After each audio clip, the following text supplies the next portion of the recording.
Hello, I'm John Furrier with theCUBE. We are here in San Francisco at Fort Mason for the Cerebras SUPERNOVA event. It's turning into a conference, oversubscribed. A lot of people are going to be rolling in over the next few hours. Then a big party tonight. Of course, we got all the action. Dr. Shant Ayanian, staff consultant, Mayo Clinic.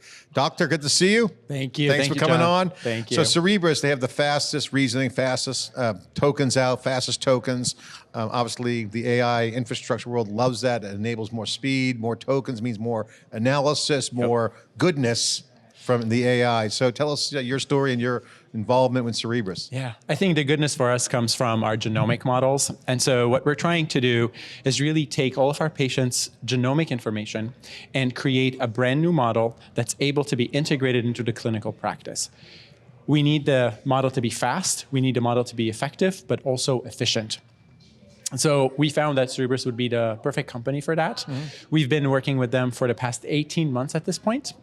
We have 2 models already up and running. We're testing them on our actual patients right now in a study, of course, in a research study, trying to understand if we can predict specific response to medications. So if I have a patient who comes in with a specific autoimmune disease, what is the best medication I can treat them with that will be able to treat them fast and effectively?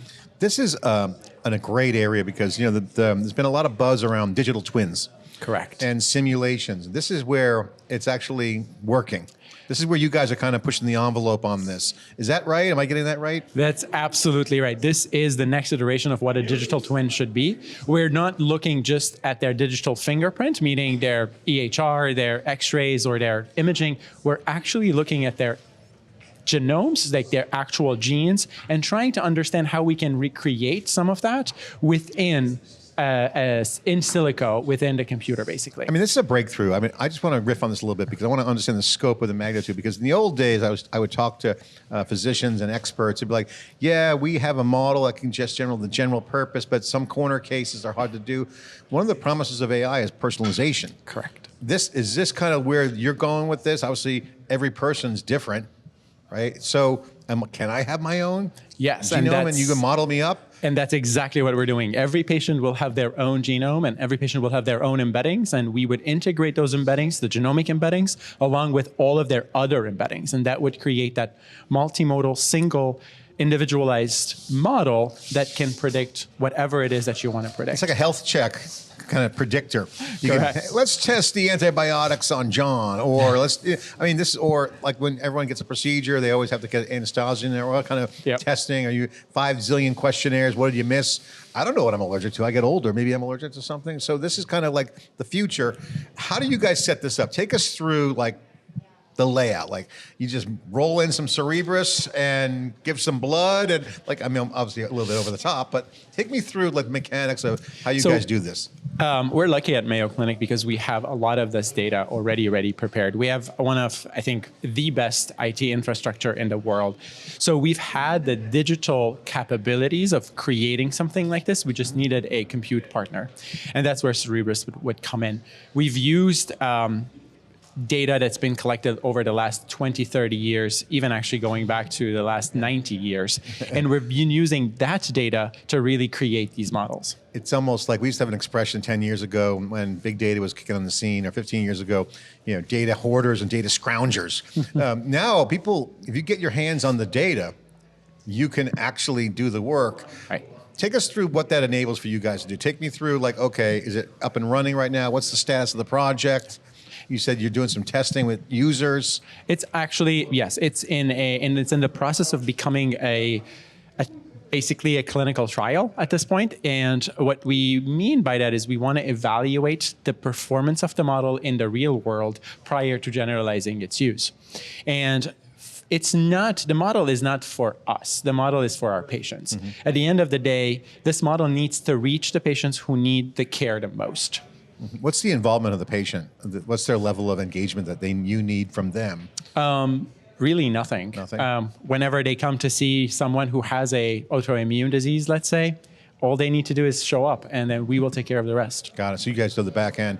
All right. So I have to ask more of a kind of like internal, because, and when you have these changes, it's always people, process, technology, that kind of cliche. Yeah. Here, I got to ask, are people excited? Because like, I can almost imagine the nerd factor of getting supercomputing capability at the fingertips versus kind of like signing big fat checks for science projects. The old way was get an HPC system, roll the dice.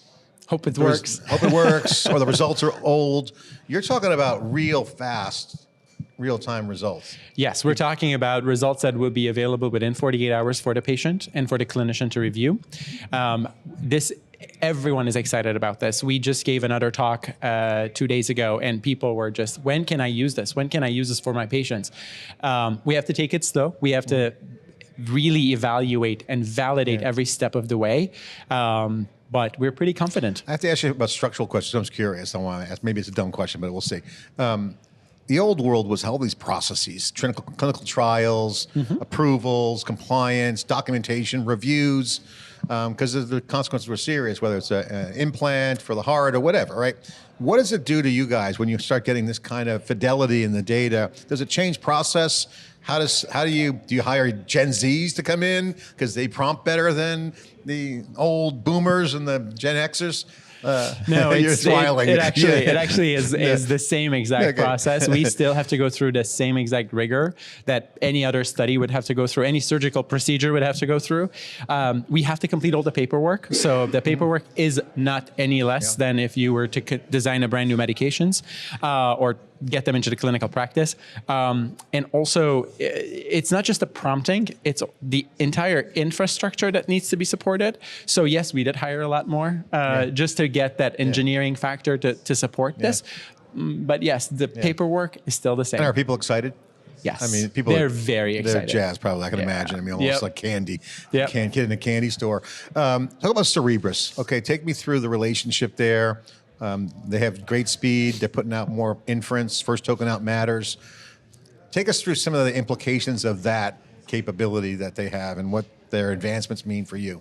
Right. I think the faster they get, the faster I get my answers, and that's very important. For us, every hour, every minute, every second will count in a clinical practice.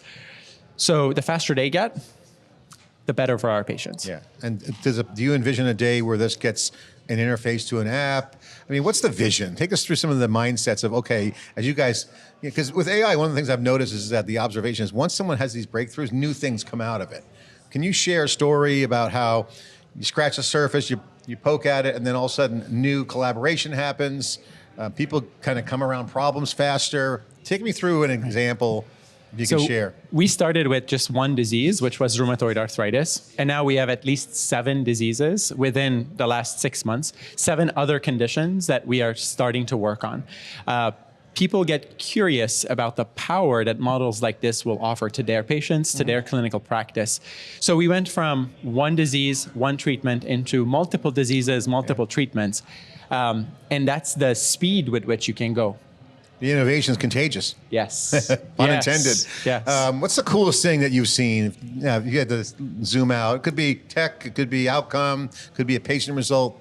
What's the coolest thing you've seen? I think for me, it's been the people that I work with. And it's those interactions that make me understand what we're doing, make me understand the power that AI could offer, but also make them understand that what they're doing is going to touch people's lives. They just get so excited about it.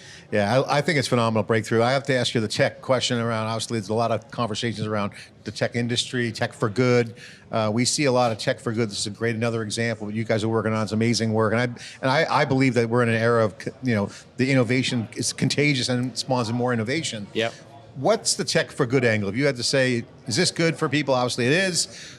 This is actually one of those stories where it works. Yes, and the hope is that this generalizes to cancer. This generalizes to strokes and heart disease and diabetes and chronic diseases. This will generalize to almost every disease that we know. And what are some of the blockers that are holding you back? Is it just staff? Is it just more horsepower? Or is there? I think all of that, is unfortunately blockers that we would have to go through. It's also just the number of patients, the number of cases that we would have. These are the little blockers that we face. And you're happy with Cerebras? Oh yeah. We're happy. The results are good. Are they the fastest? So far. Speed wins. Doctor, thank you for coming on theCUBE. Absolutely. I appreciate you stopping in to our little pop-up CUBE. Appreciate you coming in. Thanks for coming Absolutely. in. Absolutely. All right, I'm John Thank Furrier you. here at theCUBE. We're at Supernova. This is Cerebras' big event for about news, but it's actually turning into like a mini conference. Over 2,000 people coming in, oversubscribed, all the coverage here. We'll do whatever it takes to get to that data and share it with you. I'm John Furrier, your host of theCUBE. Thanks for watching.